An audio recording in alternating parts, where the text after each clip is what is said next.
কি করছো? দেয়াল করছো?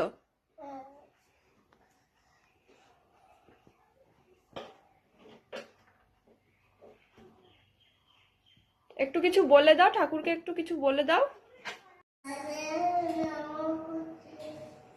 কি বলছে নম করে? কি বলছে বলো তো?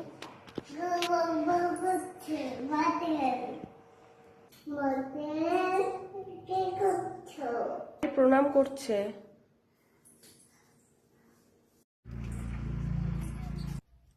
এই জায়গা মামা করে, এই জায়গা মামা, হ্যাঁ, এই জায়গায় মামা জুতো রেখেছিল। আমি কিন্তু চলে গেলাম। জুতো নিয়ে যায়। এগুলো সব নিয়ে যাবে? হ্যাঁ।